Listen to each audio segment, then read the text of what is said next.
Welcome to the Shift Podcast, where we have conversations with people that have made a shift in their life that's put them on the path they're on today. I'm Erin. And I'm Dan, and we hope that these conversations will inspire you to take a shift in your life. Alrighty, I'm very excited for today's podcast. How about you? I'm excited because you're back. You're back. Last week was quite nice, actually. Without me? Yeah, I didn't have to worry about when you were going to ask a question, because you like to hog the mic and ask all the questions. So it was actually felt really good to be able to just flow. Okay. Ask plenty of questions. I remember that. Yeah. I'm not coming next week. Yeah. Today is our first female guest. I know. I'm pumped. That is very exciting. So good. Today's guest is a powerhouse in social media and entrepreneurship. Chloe Ragg is the founder and managing director of Social Studio Middle East, a leading Dubai-based agency specializing in content and strategy, a self-made business builder, investor, and mother. She's spent the last decade growing brands, leading teams, and backing bold ideas, driven by grit, adaptability, and actually doing the work. And one of my best friends. So So good. welcome. Thanks for having me. You make me sound way more professional than I am. Oh, well, that's your opinion, but we're so excited. I think I know a lot of your story being so close to you, but there is so much beauty in it and so much for people to take away. Dan's excited to learn about it. For sure. So I think that he'll probably ask a lot more questions, but yeah, I want to go back to, obviously we mentioned Social Studio. I want to go back to where it began for you in business and sort of let you take us back and start I the feel journey. like I've lived 1,000 lives. I always have that chat with friends and they're like, oh my God, you did what? Or what part of your life was that? So I feel like I've really lived like so many lives. I'm from a cotton farm out in the middle of Queensland. I grew up out there. I went to boarding school when I was 11. I think that's probably where my independence really came from. There weren't really that many schooling options where I was from. So mum and dad sent me away, which was super fun. I've been working since I was little. I think my first job was on the farm. I was cotton chipping with dad and just doing odd jobs around there. But I always wanted my own money. So from a really young age, I had that drive to work. I worked at Macca's. The kids love hearing this story. I worked at McDonald's. I worked at Domino's. I worked at Baker's Delight. I worked in a pub. I worked in a nursery. I literally covered every base you could as a teen, I think. And then I left school and didn't know what to do. I went to a really strict all-girls school, and I went to the school when it was in an era where they had English, maths, science, languages as the subjects, and there was nothing else. And I remember really fighting for something different. Like I wanted to do marketing and I wanted to do business and comms, and they didn't have that at school at the time. So when I left to go to uni, I just was like, I can't do uni straight away. So I did a gap year. When I say gap year, I stayed in Toowoomba. Didn't go anywhere fun. Is that where your school was? Was your school in Toowoomba? Yeah, school was in Toowoomba. I went to Fairholme, which is an all-girls school there. Very posh, like hoity-toity. I look back now and wild times. So not you. And I took a year off. I worked in a bar, the Spotted Cow. It's this like famous. I know the Spotted Cow. I used to, Curry, I think Curry's the used Currys, to, so Distill, my company I had, we used to supply them with glassware and bar and stuff. Oh, no way. Yeah. I'm a big fan of the Currys. They gave me a lot of opportunities, albeit just a bar and a restaurant. They really allowed me to take over, parts of like a day manager at age 17 and stuff like that. I got my gaming license, which was a real achievement. Anyway, worked there for a while, took a year off, went to uni, did about a semester of uni and just thought, this is not for me. I'll do it remotely and I want to keep working. And I got a job at a radio station in Toowoomba, CFM, and loved it. I was doing promotions and publicity for them. Long story short, stayed in radio, ended up moving up to Darwin, worked there. That's where I met Erin. That is a story for another day and definitely Don't bring it up. She almost killed me. Let's just leave it at that. And you reckon I say things and then don't unpack them? So I can't unpack it. It's illegal. Yeah, okay. Fair enough. All right, that's an off-air thing. And I was working in radio there for years. I had a bad breakup and was like, get me out of Darwin. So I took a job with CFM on the Gold Coast and moved down here and absolutely loved it. I only lasted about a year and a half. In that time, Erin moved down and took a job there as well, which was pretty cool. But my next door desk buddy was a girl called Kylie, and she had a friend in Dubai who was working in a radio station over there. And she said they're looking for Australian girls. The men in the market love working with the Australian women. They sell more. And I was working in advertising at the time. And I thought, you know what, I'm going to give this a crack. So I went over for an interview, didn't tell anyone, took a sick day, flew to Dubai for 3 days, had an interview, got the job. And within a month, I moved over there. That's crazy. Just that little yeah. snippet, an opportunity rears its head. You take a sickie. Yeah, I took a sickie. It was fly around to Australia Dubai. Day So it's not even a weekend. sickie and you bloody go to a local interview. You're going to Dubai. Yeah. I think I told It's Erin, I madness. was like, by the way, this is happening and I'm going to go to Dubai tonight. Well, she tried to lure me too. She's like, do you want to get a coffee? And we walked downstairs and she's like, have you thought about living in Dubai? I was like, that place is not for me. I'm too wild to live in the Middle Was that East. the first time you ever went there? Or have you been there before? No, I'd that? never been there Okay. before. I'd been to Asia. I never really left. So what's the experience like Australia. when you landed there? It was pretty wild. I didn't know what to expect, but this radio station turned on the most rock star weekend for me. We went on a yacht party. We went to a big mansion party on the Palm. I did a brunch. I did all the typical Dubai things. And I remember coming home and thinking, oh my God, I have to live there. When it was I was 24 at the time. Yeah. I came back, quit, moved over. And then I did about a year at that radio station. And I'm not one to jump around jobs a lot, but it was not anything like radio here. It was selling all sorts of different radio types. They were just very archaic. When I tried to bring ideas and concepts from Australia into it, it was just this is what we do. Don't go outside the box. So I left there and got a job with another media house, ITP, and in the Middle East, they house all the biggest publications like your Harper's Bazaar, Esquire, GQ, Time Out, all of the main leading titles. So I worked there for a couple of years and then just had a full realization that I was a terrible person to manage and a terrible employee. And I've had a few beefs with bosses along the way. Erin knows about a couple of them.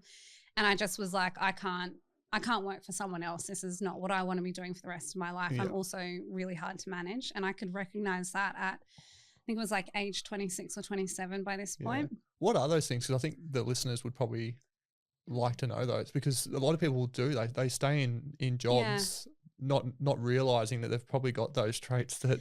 So I think mine were almost specific to the job in a way. So working in advertising, you've got a target, and that target was always individual in the jobs that I had.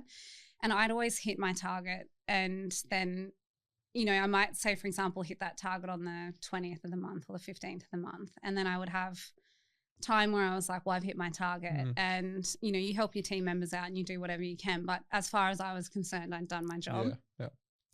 So I had this boss who would say to me, you haven't made 50 phone calls this week. So we had a phone, a desk phone that was tracked all the calls. Yeah. And I remember being like, fuck off. It's not I've hit my target. What do you want me to do? I don't know 50 people. I've called everyone. Or he'd say, I saw you get to work 5 minutes late this morning, real micromanaging. Anyway, it just was super toxic. So I had gone to a seminar at one of the hotels with Roxy Jasenko. She's was a PR person here. And I remember she said something in the conference. She said, if you don't do it today, your competitors are already doing it and they'll already be ahead of you. Take action now. And I took that away and I came back to the office and quit. And I quit with 20 grand in credit card debt. Maybe my next salary was probably what went into my account at that time. And I had no plan. I just knew I didn't want to work for myself, but I had a really broad understanding of marketing, advertising, PR and social. So I was like, I can do this for people and I'll find clients. Did you, in that moment though, did you spot a gap in the market in the Middle East that you thought you could fill? Or you just wanted to work for yourself? Well, it was, I think, a combination of things. But I had a couple of clients actually who I was running ads for, very specific. I was running print and digital ads only. But they would say to me in meetings, do you know someone who can help with our PR, or do you know someone? And I'd done no PR in my life, but was like, this can't be hard. Take that back. Not degrading anyone's job, but I was like, this can't be hard. It was pretty hard. Anyway, my boyfriend at the time, who's now my husband, said to me, well, I've got a really good job. I earn money. I can fund our life, from now. Let's give it a year. And if it works, great. If it doesn't, you can go back to find another job. And I was like, sweet. We got engaged pretty soon after that. And then like within maybe a month. And then I was pregnant within 2 or 3 months by accident. That's my first child. He's amazing. Yeah. Not an accident now, but at the time I was like, oh my God, I've just quit my job. I've got no money, trying to start a business. And then we got married. What was the first brand that you started? It was called Fox and Hound. Yeah. The reason behind the name Run with the Foxes, Hunt with the Hounds, kind of in a PR sense, you know, you need to be friends with everyone. And did really well. I was working, had a lot of clients really early on, and I was doing everything for them. So I was doing PR, marketing, and social media. And this was back when social media was only photos, and it was photos you take on your phone. Yeah. No such thing as like professional images, no links, no stories, no videos. Like it was so basic, but just tiles on the Instagram. reach on Instagram back then was just phenomenal. And I started doing that for a lot of cafes and events and restaurants and things like that. Fast forward to when Hudson was about 6 months old, I got diagnosed with cancer.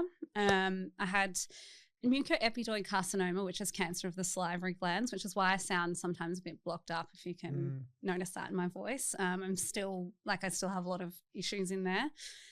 And I had to come back to Australia because the only surgeon who could operate to the level of what needed to be done, I had skin grafts and like lots of different things done, was in Brisbane, thankfully. So I came back here, and I had a client at the time in Dubai who said, you know, you're so good at what you do. We love it, but not having you here is quite tricky. We'll keep paying you, and you do what you can, but it would be really great if you had other people or you had, you know, a team. And I was like, well, I'd love that, but that's a huge investment, you know, and I don't have that at the moment. And he actually said to me, I'll give you 500 grand tomorrow. I'll put it in your account for 50% equity of the business. And at the time I was like, it's either I have 100% of nothing or I have 50% of something a lot bigger. And I took that 50% and ran with it. He's still my business partner to this day. Very silent, doesn't say anything, which is so nice. Is it the same? Is it the same in Dubai though? If it's like 50-50, it's equal. Would you have preferred it to be 49-51, or were you just kind of learning? I mean, I had no idea at the time, if I'm honest. I was like, 50-50, sweet. I'll do all the work. I'll take the money. And I took on my first 2 staff in 2017, I think that was, or 2018, I can't remember. And I'd come back to Dubai by this point, and I was, you know, in recovery, not quite in remission. That lasted 5 years, but it was, the money was there. He backed it. He gave me office space. I hired 2 staff, and suddenly with 2 staff, I was actually able to take on bigger projects and more of them. So really developed out that side of the business. Within a year and a half, I'd realized that marketing and PR wasn't our strong suit, and a lot more companies were inquiring about social media. So I made the decision to release all of our marketing and PR clients, which was a big risk at the time. It kind of took off probably just under half our revenue every month, but really focus on social media. So I went all in on social. I hired designers, photographers, and more people to help manage social accounts. And then it's just grown from there. Obviously, we hit COVID and that ruined our business. We were operating in a lifestyle, hospitality, events space. And I remember driving from one end of Dubai to the other, which is like, I don't know, half an hour in traffic, and getting in the car. And in that time from home to this client meeting I had 3 clients cancel their contracts on phone saying, you know, we have to shut, the government's shutting us, we can't pay, blah, blah. And I sat in the car and cried on the phone to mum, and mum and dad were like, you know what, you'll be okay. Like, it's not your fault. Don't worry. These things happen. You know, you just have to take it day by day. That first month was horrific after the, you know, that initial crash in March. And then people started to realize that they needed social media. If not, they couldn't have physical doors open. They needed you know, an online space and presence. So we started picking up a lot of work, and I was really scrappy. I was like, I'll take your $1,000, I'll take your $500, like just anything to get the work through the door to pay the staff. So I did that, and then we sort of went, you know, onwards and upwards. After that, I hired a business development manager, which I'd never had before, because I'm for someone who's worked in advertising and sales, absolutely terrible at doing scopes and asking for money. Like, I'd rather do it for free. That's how much I hate asking for money now. So I hired someone to do that, and she ended up becoming a business partner in the business as well later on. And that worked really well when we hired business development, someone solely focused on building our brand and building that business and that cash inflow. And I think we grew like 400% in a year with a business development manager, because I couldn't do everything. I couldn't of course. talk about the brand. I couldn't sell the brand. I couldn't manage the team. I was still doing active social work at that time. Like, I was doing captions and organizing shoots and fanning around with all that stuff. And I just had no time. And I had her at the same time. So my daughter who's in the studio with us, I was like, no one can see that. There's so many questions. I've got a million. Dan has a list. on. I can see his cogs They're turning. ticking over. This is my favorite thing. Like, in new business meetings with people and couldn't sell. Like, I hate the selling part, but I'm like, ask me all your questions. No, well, Got an answer for I everything. didn't want to stop you because you're on a roll, but I'm like, shit, we're going to get to the end of your story before I get to ask a question. No, go. I'd love to go back just to your business partner. Yeah. Because that, Which one? having the one that offered you 500K for he's 50%, so slay. right? So there's obviously a relationship there. He's investing in you as the person. So, To be fair, he'd only known me about probably 6 months, but he knew what what I was trying to do. Yep. And I think he's quite a visionary. He's a Sudanese man. Okay. He retired at 40. He was oil and gas and stock feed out of Sudan into the Middle East, and he came from nothing. He came to Dubai with the shirt on his back. And, at the time he invested, he was living in the Burj Khalifa, had owned 2 apartments, drove the Rolls Royce, like didn't, come into the office once a week. Like, he's very much self-made, and I think he could see that. So he saw that and he goes, there's an opportunity here for me to, one, help, but then also to invest. Yeah. So, because having a business partner, especially when you've done it by yourself, having a business partner can add some challenges too. Like, especially when you've got someone that, even though they're silent, they're still there as a business partner. And you know what that's like. 100%. I've had a business partner that was not equal partners, but then became equal partners and semi-silent. And the relationship was good, but we bumped heads a hell of a lot as well, especially because he was the main investor. But we always had this really strong sort of friendship and trust for each other as well, which kind of kept us, powering in the right direction. Yeah. But it's not always as easy as it seems. He's been fantastic. He's been there when I've needed it. We needed a little bit of cash probably a year and a half ago, once the war in the Middle East actually kicked off, in not last year, the year before. And he gave that without question. I haven't really tapped into him too much financially since then. And I've also paid back everything that he invested already. Yeah, congratulations. So he's been great. He's good for, like, I'll call him, whenever I need to and say, what should I do here? Or, what's your experience here? Or do you know someone? Like, he's great for that. But otherwise he's actually, I would say, like 99% silent, and he's happy for me just to crack on. Yeah. He now lives in Bali as well. So we see him, semi-regularly too, which is great. But he's honestly silent. And I've got my other business partner, Cara, as well. And she's running day-to-day operations in Dubai, not as silent. So that's fine. That's, you take that there as well. Yeah. So obviously the investment happened, you formed business and you started to obviously get on a bit of a trajectory in the right direction. How did you go about getting the right people around you? Because did you obviously had a network over there that you could start recruiting the right people? Yeah, good question. I actually have hired a lot of my friends over the years. That were here and then moved to Dubai, or who were in Dubai. Yeah, okay. I had the two initial staff members I hired. One came as a recommendation, a CV that wasn't wanted, and I met with her and hired her, and she was great. And then the other one was a really good friend.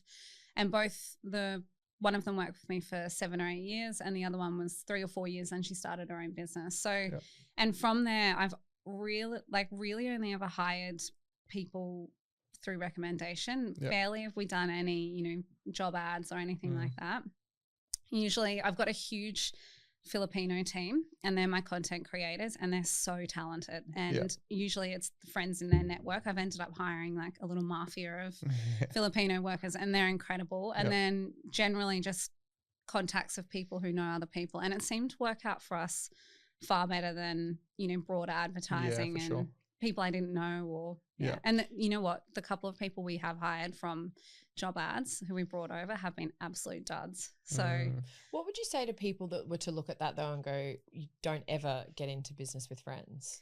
Because there's pros and cons always. But 100%. I think if you go into it knowing that it's not going to always be easy and there will be challenges. And I think if you've got quite an open mind, you know, with my current business partner now, we have quite open communication, I think, and that's hard at times. And, you know, there are tricky conversations that have to be had, but they have to be had. And, you know, we just work through it as they come. Yeah. One of my best friends in Dubai, I hired her sister. She's been with me for 6 years. And I have conversations with my friend that I wouldn't have conversations with her. And she doesn't tell me things that her sister said to her. It's very like we're able to separate that quite well. Yeah. I like it. We've got a really beautiful culture and office. And I think because everyone is so friendly, it works well for us. Yeah. What's it like actually like running a business in Dubai? Because there's so much like, I'd love to be based in Bali, to be honest. Like the family and I, we go there at least 2 or 3 times a year. Oh, we love that spot. So I'd love to be based there one time. But there's obviously Dubai as well. There's a lot of Australians that are basing themselves from there. So what is it like? I don't know. I've been reading all the media lately about all the Australians like absolutely shitting on Australia and moving to Dubai. I think they think it's a lot easier to live there. And obviously the tax-free, the tax-free lifestyle is super glamorous. And I mean, it is nice, but you do pay for everything. There are taxes hidden, you know, everywhere. I loved Dubai. I really did. It was a really brilliant place to live for most of my 20s and most of my 30s. To be fair, I think I was there for 12 years. My husband was 15 by the time we left. But it just wasn't somewhere we wanted to bring up the kids. And he had an opportunity, well, not really an opportunity, but his work, he'd just taken a new job there, and his work within 3 months said to him, we're shutting down the Middle East office. It doesn't meet our moral compass as a company. They shut down quite a few in the Middle East, and they said you can go and work anywhere else you'd like to work. So and they have offices everywhere. So we ended up settling on Indonesia, Bali specifically, because it was closer to, it's 5 hours to Brisbane, 9 or 8 hours to Dubai. So I could still go in and out. And for that first year we were in Bali, I went in and out every month for 13 months. I did 13 trips back and forth. Yeah. Whereabouts in Bali?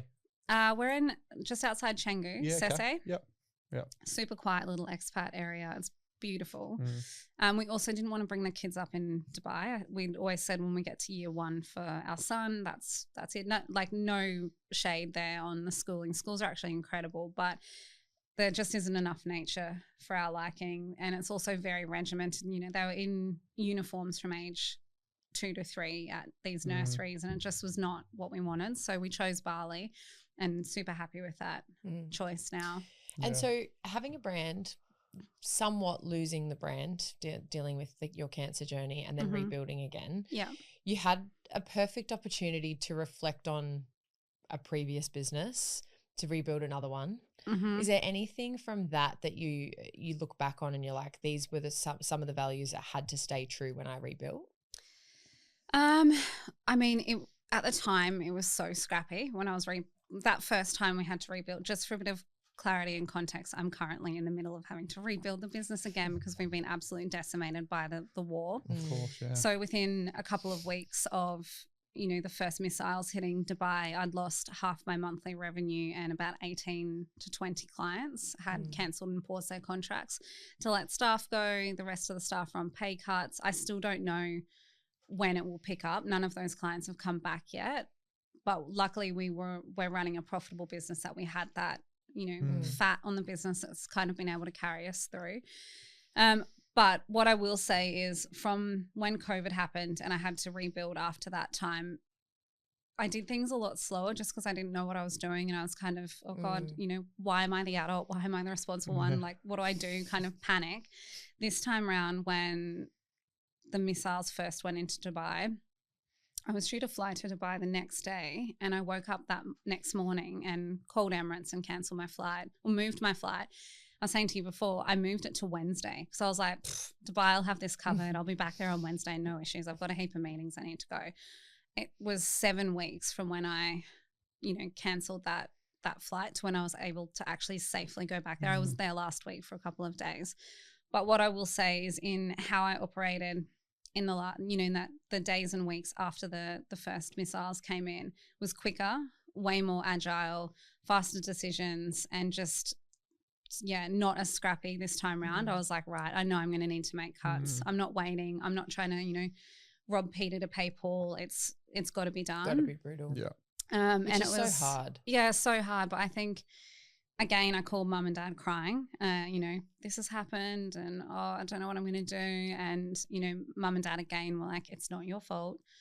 You're not operating a bad business. It's something that's totally out of your control. So you need to just do what's best for the business at this point, which is so hard when you're dealing with people's For sure. income and livelihood, and making those decisions never gets easier. But I hope I don't have to do it again. Like, seriously. Unfortunately, it's the game. I was saying to mum, I'm like, I've operated a business that's worked primarily across hospitality, tourism, lifestyle, and those like a pandemic and now a war have really affected those industries very specifically. Like the hotel occupancy in Dubai at the moment is 2%. And we had so many hotels we were running social and marketing for. But that 2% is like long stay guests and long stay residents, or people doing staycays. It's seriously decimated the tourism industry there. Yeah, and we're running social for a lot of those companies. So yay. We've had a few conversations, haven't we, on the pod about like AI and how all that stuff's kind of affecting different types of industries, particularly agents and that sort of stuff. Yeah. You mentioned you had a team in the Philippines. Yeah. Oh no, they're in Dubai. I do have a team in the Philippines. Oh, they're Filipinos in. Yeah. In so Dubai. I have a remote team in the Philippines, and they are primarily editors, designers. So roles that can be done remotely, which is great. But yeah, most of the team's in Dubai. Yeah. And how do you because I think that's going to be a big disruptor coming into your world as well, obviously with all the tech that's coming. What's your thoughts on that? So I have this chat often in the office. So I believe that, AI won't replace what we do, but if anything, it will support. There are some elements of the jobs, the day-to-day jobs that my team do that they're definitely using AI for, like things like captions and strategies for social and stuff. I'm like, just try and put a bit of you into it, not as much as AI. And I can see that it obviously makes their life easier, which is great. But the conversations are happening now around content. So we are half of our business is social media, the other half is content. So I have 17 full-time videographers, photographers, and designers. And AI can't do what they do, but it's a lot cheaper and easier to try and use AI for some of the content. I just don't want to at this point. And I know that I should be probably more leaning towards early adoption or adoption of AI in content, but people come to us for our, creative eye, our take on events, our take on hospitality. And I just don't think using AI for that right now is where we are, but we definitely need to be doing more of it, and maybe in CGI content or actually going forward and saying, well, we can do all your content, but it will be AI. I don't know. I don't know. I kind of bury my head in the sand a bit with it, just because it's so vast. But I have been doing training courses on how to implement AI in my day-to-day life, in my day-to-day business, and making myself more efficient, the company more efficient. I've got Claude acting as CFO at the moment, and the numbers it whips out in seconds would take. I'd have to pay someone like 4 months' salary to evaluate that. Yeah. So. And I need things quickly. Like if I want to know something, I need to know it now. My poor accountant, Anna, she's been with me for 8 years. Bless her. Like she takes her a while to do some things, which is fine. She's so thorough. But I can now plug all of her spreadsheets and data into Claude and get my answers way more quickly than. And I think that's probably the first place to start as a business owner, is just work out a way to be more efficient. That's across you being the owner and CEO, all the way through every single team member. Because if you can unlock their superpower, which is the thing they're really good at, and remove all of the crap that takes time, which now AI can do much faster and probably at a higher level or higher quality, then at least you're going to, be in a position where you can take on more business and be more creative. And I was talking to a client the other day, and she has an e-com business and wanted to know where else she could wholesale her e-com her products. Anyway, she has an agent on Claude. She got the agent to search where her 6 competitors were stocked And then it spat out this huge list, and then it spat out all the buying and wholesale contacts, and then it drafted an email, and then she'd connected it to her Gmail, and she'd sent out, like, all within minutes of prompting. Yep. Her business in the last 3 months has increased 38% year on year, and it's since she introduced her AI outreach and all of the different things that she's got Claude doing for her. And she solely attributes it to that. She's like, I've got more time to do creative work. I've got more time to build the brand because I'm not doing all of the fanning around with like finding an email. And she said, and it's also saving her a fortune. Yeah. Because she's not having to pay someone to do that. Absolutely. Well, you end up having like 27 tabs open because you're like, oh wait, where was that? And where did I find that? And they're stocked here and they're over there. So wild. And then putting it into your own spreadsheet. Puts it into a spreadsheet for her, and then it's How amazing. And so when you like building these teams, what kind of qualities are you looking for in a person when it comes to finding staff? Genuinely, I just need to be able to have a chat to them, like get on with them. I definitely don't hire based on, 5 years at uni and skill here and skill there. Like that's not how I've operated. They obviously need to know what they're doing. Like if they're a photographer or a videographer, they obviously need to know what, like how to use their equipment. But they could be, we hired once a barista at a coffee shop in Dubai, and he was making reels for the coffee shop, and that was so cool. And I was like, you know what, do you want to be a barista forever? It's so fine if you do. And he was like, no, I want to come into video. So we brought him on, and now he doesn't work for us anymore. He moved on to a big restaurant group, and he's now their head videographer, which is so nice to see. Wow. Hired graphic designers who've turned out to be photographers. I've hired girls from Emirates, the airline, who've gone to uni and maybe done comms or marketing, but then gone and traveled, and then they want to come back into a normal job. So basically just personable people, I think, at the end of the day, who have a skill or a talent in some way. I do believe people can be trained and molded to how you need them. And if they can't be, that's probably someone I wouldn't look at hiring. And I've been through a few job interviews where I'm like, that person's going to be a pain in the ass. And I'm like, can't deal. I'm not doing that. So I worth my time. What are those red flags? Because I can feel you, because I've been in those same interviews and you're like, can we just wrap this thing up? Like I've even had one time I was like, listen, I've got to wrap this interview up. There's something urgent's come up, which I'm so sorry. And it's like 10 minutes in. They're listening. You just got outed. But seriously. Most of my interviews now on Teams, I'll always do the first interview on a Teams call or even with new clients. And usually, and I know this in myself, but usually if I've zoned out, I literally will clock out and I'll just be like, oh God, and I'll start typing, and then the other girls on the call will be asking questions, and then they know. But generally I'll only do like 5 or 10 minutes of hey, tell me about yourself. What do you do? Blah, blah, blah. Whereas my other team will do the hard conversation. I also hate asking hard questions. I'm like, where do you see yourself in 5 years? Or what's your skills like? I don't care. Like, I don't want to know about that. Someone else can ask that. I just want to know if you're someone that I can get along with. You're going to be nice to everyone else, and you're respectful. They're kind of my 3 main things that I like in a person. Yeah, makes a lot of sense. What about the things for yourself that you feel like you need to stay true to as a founder and as a managing director for your team? I've had a really big struggle in the last couple of years with this. I think moving to Bali hasn't helped that, and I'm the first person to like openly admit where things do and don't work. I felt a great sense of guilt living in Bali, especially because we've had a hard couple of years in the business. With the war, we've been up and down.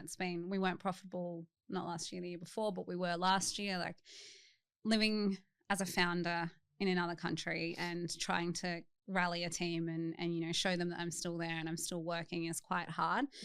But I had set the business up to a point when I left that it was running with the people who were paid to do their jobs to run the business. So it's been super tricky navigating that at the moment. As I'd like to do a lot more in a founder space, but just trying to find the balance of not overly showcasing a happy fun life in Bali when people are still in the office working a 9 to 5, whereas I work very different hours now. So it's like, not as easy there as I would like to. I'm still trying to work out what that looks like. Yeah.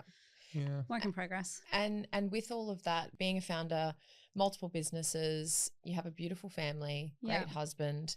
What is important to you in your family life to help support the way that you want to live and in business? Time and freedom were the biggest things for me. I felt like when I was in Dubai, I was working like crazy hours. I dropped the kids off at school at 7:45. I'd pick them up at 2 or 3, and my husband couldn't do either pick up or drop off because he was working for Expo, this mega event, and he was just like, couldn't do it. So I was dropping them off, picking them up, working in the office during that time, going back to the office in the afternoon, coming home, doing bath and bed, and then working until, 10 or 11. We had no life as a couple at that point. Yes, we had our weekends, but I still worked. Like, he'd go to bed and I'd just sit down on the couch and like my eyes were falling out of my head.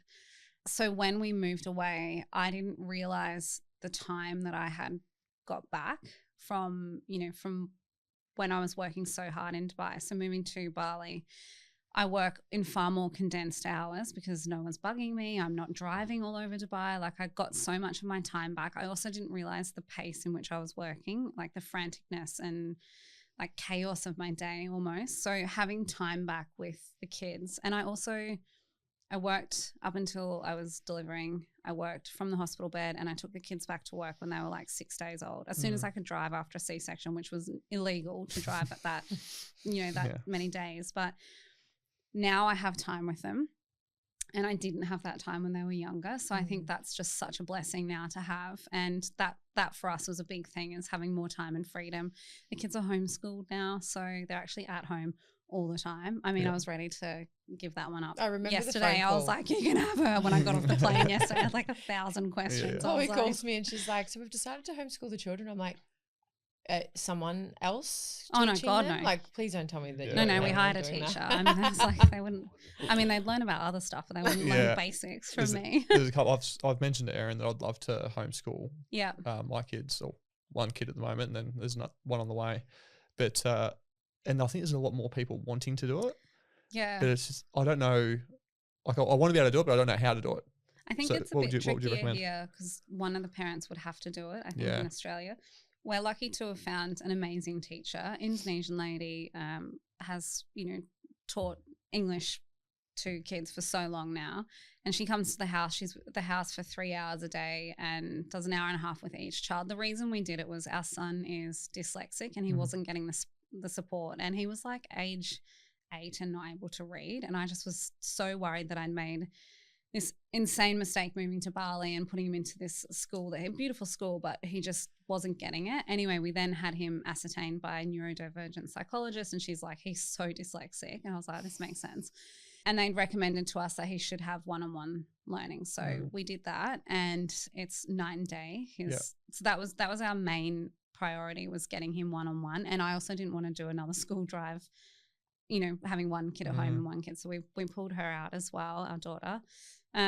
But we also travel. So I was traveling so much back to Dubai. And I think in my first year in Bali, I spent 13 weeks away from the kids. So I didn't want to have to do that. I wanted to be able to take them with us, and not worry about school. Yeah. So we've traveled a lot more since we pulled the kids out. Yeah. And it's been amazing. They're super social kids anyway. I think a lot of people worry about the social element, but our door is always open. There's always children in our house that aren't my own. Yeah. We're always out in the afternoons with the kids if they've got sport, all that kind of stuff. And then on the weekends they see everyone anyway. So there's no like social impact there, I don't think. Yeah, because you're right. That is one of the things that comes to mind, is like that social connection with other kids. But then I also think about the ones that are homeschooled, especially the little groups. So there's like these meetup groups for homeschooling kids, and there's multiple age groups. So you've got like younger ones with older ones. So they're learning from each other, which I thought was pretty cool. My son goes to one on Wednesdays, and it's for preteens, and it's in the afternoon. And they've already done their school for the day, but he does. What does he do? They learn to cook. They play board games. There's no screens. There are adults there watching them, but they're not like in their face. So it's their social interactions they're getting at that age. I think he'll want to go to high school somewhere, which we'll cross that bridge when we come to it, which is fine. But for now, it works really well for us, and I couldn't be more positive about homeschooling if people are looking at doing it. Yeah. Tell me about the conversation you have with your husband about taking your kids out of school and homeschooling them. Like, it was a really slow burn. He wasn't for it? Oh no, he's super open-minded. Yeah. It wasn't that I was worried about talking to him about it or vice versa, but we'd been skiing in Switzerland last year. We'd gone from Switzerland to France and Italy. We'd been away for a few weeks, and we got home, and in that time the kids we noticed like, I don't know, they'd changed. Like Hudson was reading street signs. They were with us a lot more. So we were teaching them what we knew about Italy, for example, or the wine region. There's obviously information they need to know at their age. But things like that. Yeah. And I got home and then we had to get them back into school. And it was just that rigorous morning, like bullshit that you go through.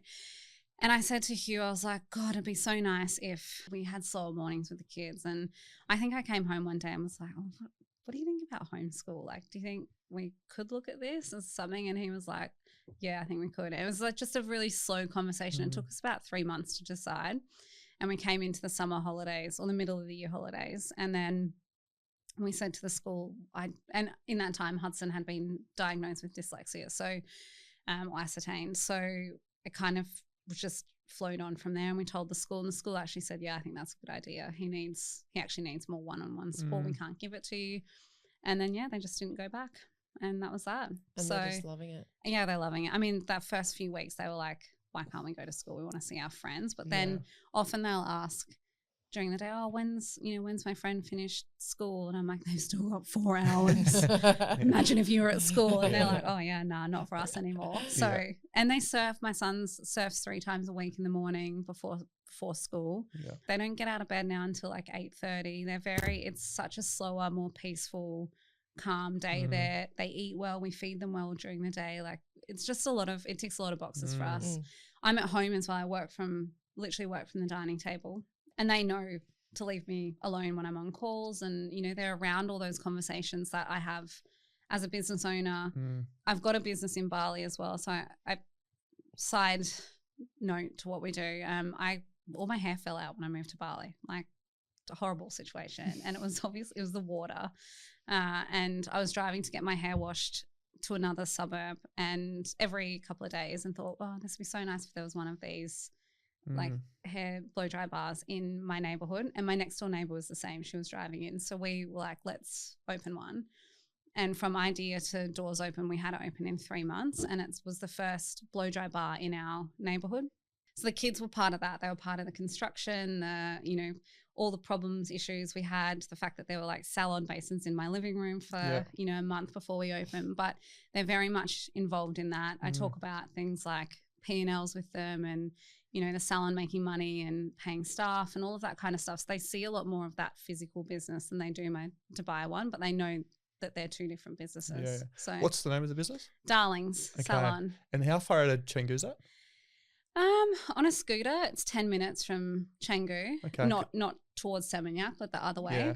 Yeah. And it's in Sese, which is a beautiful, like, leafy neighborhood where we live. Okay. I'll have to get the details off you, because we fly over on the 9th of May. Oh, cool. And we've got friends that live up in Canggu. So nice. Come on out. No, well, it never makes sense why my hair was falling out. But no, I'll send the wife out there, because I reckon she'd love it. Oh my gosh, please hit me up. It's going really well. We're opening a second one. The idea when we started it was not just, obviously it was servicing a need, which was, not having to wash my own hair. That sounds so privileged, but the water is so bad there. We've got this amazing filtration system, good products, all that kind of stuff. Anyway, the idea was that we did 5 or 6 across the island, and it's membership based. So you can have a membership, you can get unlimited blow dries like I was needing. And then if you were in Uluwatu for the weekend, you could go down there. If you were on Lembogan or wherever you were, you can kind of pop around. Obviously, we service people who just want to come in for a one-off, but we're about to open our second one, and then hopefully by the end of the year we'll have the third, and then 4th, 5th, and then I want to sell them and get rid. Without going down a massive rabbit hole, but I do want to ask a question. So, because I've got a friend who owns Expat Coffee. I don't know where. Oh my God, I met them. Yeah, it's a pub. Yeah, curly-haired lady. No, so Shay. I don't know. His wife's got curly hair now, but Shay is Dark hair? Shay's the owner. He's an Australian guy. I work with him here in Australia. Yeah. But he owns Expat Coffee. So whenever I'm over there, I always catch up with him. I had a big chat to them about Dubai, because they want to move.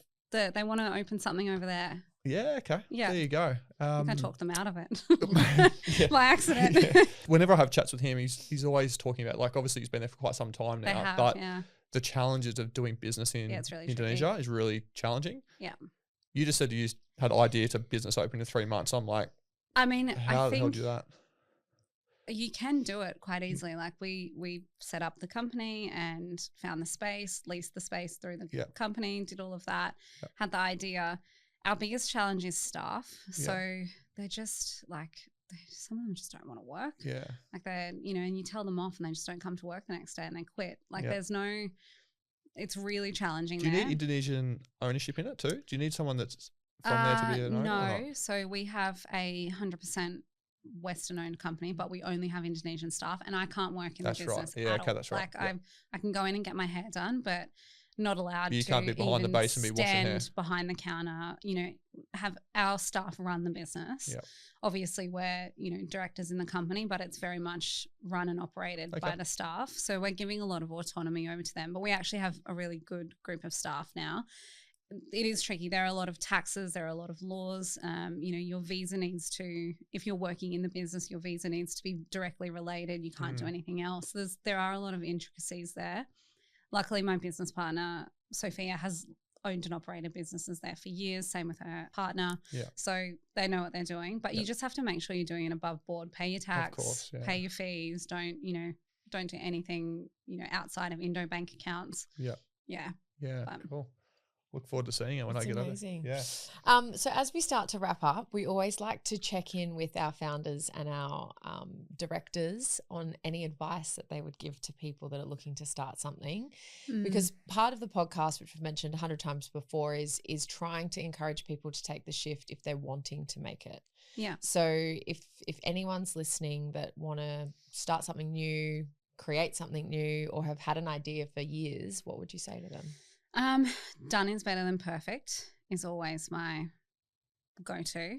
Probably persistence beats resistance. So just keep at it and it'll come back to you. I always think, and I've been having this conversation a lot with people lately, I think people go into business now with a glorified idea that it's going to be successful from day one. And they see it on social media. They see these founder stories. They see these, you know, women and men talking, you know, showing the fast car, the big house, the, you know, the 1,000 orders from their business. I don't think people do a good enough job of talking through what that looks like from day one. And that could be a 4-year journey, a 3, 7, 10. Like it took probably 6 years for my business in Dubai to actually start making bank, and that was only when we had the right team, and you know it was after a lot of market and brand awareness. And I think a lot of people just automatically think that their business will be successful overnight, and then they give up. I think you just need to go into having a business with the idea that it might take a couple of years to break even or be profitable, and you need to know that. You need to have that support network behind you to be able to do that. I think that's quite important. I was lucky to have Hugh. I was also lucky that, you know, I could live off very basic minimal wage for the first couple of years. I knew that going into the business, but I do think that you need to understand that it won't be an overnight success like you see on social, and also just get in and do it. Don't be afraid of hard work. I think, you know, being able to be in your business and working the first couple of years, you really understand what the business is, you know, what's working, what's not, and actually rolling up your sleeves and just getting it done, and then getting to a point where you can take a step back from that operational work and more work on the business. But that again takes a couple of years. Some time, yeah. It's interesting how many guests that we've had on this podcast that have mentioned either, you know, done over perfection, progress over perfection. Like I reckon most. I feel like it's probably a buzz topic at the moment because I do see a lot of people talking about that, but genuinely, like I remember starting with no idea about what I was doing. But people would come to me and I'd be like, yep, I can do that. And I absolutely couldn't. But I then went away and learned, and it was done. It might not have been perfect, but it was definitely done. And then I built on that for the next client and the next client. So I think there is, you know, truth in that saying, but I think people are talking about that a lot more at the moment. Yeah, my career's built on it. Literally, the amount of stuff I've sent out, and then I read it later, I'm like, fuck. There's like a spelling mistake in it, or a slide's missing, or whatever. And then, you know what I mean? And then send you go it back to to my mum. She'll spell check you on everything. I post a post and she's like, there's spelling mistakes. And I'm my like, wife does that and it shits me. Like she sends me a screenshot of a something and she goes, you spelled that wrong. I went, thanks. Go on. Can't delete it now. You know? But again, it's just getting stuff out there and just iterate. Yeah, 100%. And obviously, some people would probably look at it where there's a little bit of help, living in Dubai and Bali, having help around the house and housekeepers and things.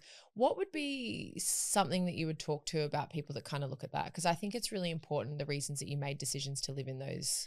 Yes, so good question. I've never, ever denied that we have help, ever. It's like I've had a nanny for the children since before Hudson was born, and he's almost 10 now. We have a full-time housekeeper, we have a full-time gardener, the pool man. We have all of the help. We have a driver. We have, everything. Spare of someone cooking our meals. We have help.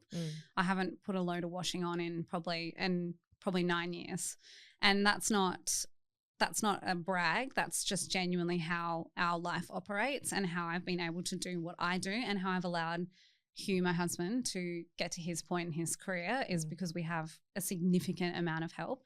And with the kids, it means that when we're with the kids, when we're not working, our time is quality, and it's really, really important for us, going back to one of your earlier questions, to have quality time with the kids. So we're not, trying to clean the house, and I'm not cooking. I don't cook anything. But she is terrible.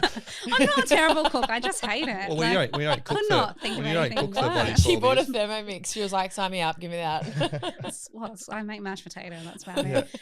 But I don't do any of that, and I'm not panicking about a dirty house. It's cleaned every day. She doesn't come on Sundays, which is tough, but and I know that sounds like quite privileged, but we've been lucky to be able to do that. In saying that, it's not that expensive in the countries we lived in, so it's it's affordable help, but we're lucky, and it allows us to do what we do, both of us, and to do it well, and then have really good time with the kids in and around that. So our nanny is amazing. She feeds my son's lizard his crickets every day. Like it's jobs that I don't want to do for him by the means. One of my best mates who lives in Canggu, they've been there for 2 years now, and that's the number one thing they said. The reason why they've stayed in Bali is because they've got full-time nanny. Their kids go to school there, so they're not homeschooled, but they go to school. They've got a full-time chef that cooks. Yeah. They've got a personal trainer that comes to their house. Yeah, nice. Beautiful villa they live in, and it's literally half the price of what they're paying for their mortgage here and their living expenses. And they're obviously lucky enough where they can do their work from Bali. But just having that support network around them, they're happier, more time with the kids. Yeah, and I think even just being able to go out and exercise in the morning, or go out for dinner if we want. We just switch the hours around for the help that we have. It allows you to have more time. It frees up your time. It gives you better quality time with your partner, with your friends, with the kids. We've got beautiful, beautiful helpers there. We've always treated them as part of our family. Our nanny in Dubai was with us for 8 years, and it was the saddest thing leaving her. They're very much part of our day-to-day. As like hiring, when we hired them, I was like, I can chat to her. She seems nice. Couldn't clean, but she can now. But very much gives us our time and freedom back, which is more valuable than anything, I think. It's what we're all working towards. Yeah. And what's next for Chloe? We've got the salon expansion. I mean, that's such a small part of my life. It doesn't take up a lot of time. A lot of big things happening in Dubai. I just need to get through the absolute storm that it is at the moment. Really tricky situation, but I'm in a bit of a pivot space there with how we operate and what we do, which I think is healthy. And it's unfortunate that it's taken a war to, pivot, but I think it's a nice time to reevaluate the business, look at what's working and go from there. I love community and helping women, especially, if they've got an idea, stepping into that entrepreneurial journey and, supporting them, I think, along that way. And whether that's community events, I've done a couple of them, whether that's working one-on-one with women in the startup phase, that's definitely a passion of mine. I just working on that, I think, at the moment. I've also started a podcast, which we were talking about. You inspired me. I kind of got my ass into gear on that one. It's with women only, and it's more about how they stepped into their journey and I guess what challenges they've faced along the way and how they've overcome them and all that fun stuff, which has been nice because I obviously love to chat. So, but I don't know. Just we've more time with the kids. We've traveled a bit this year. Obviously, the wars stopped that from going that way, but otherwise, I think just plodding along. Amazing. So good. I've really enjoyed today's conversation. Yeah. Thanks for coming in. No worries. Thank you for having me. Loved having you. Yeah. Do you want to ask Henley a couple of questions or no? Hen, come over. Come chat. Do you want to take Mum's seat? Oh, there we go. There you go. Okay, Dan. All right, so I start. Yeah, I'll start. Dan's got a Okay. question. All right. What's the best thing about traveling around with mum? I don't know. Oh, You don't know. What about seeing new places? Okay, what does mum do for work?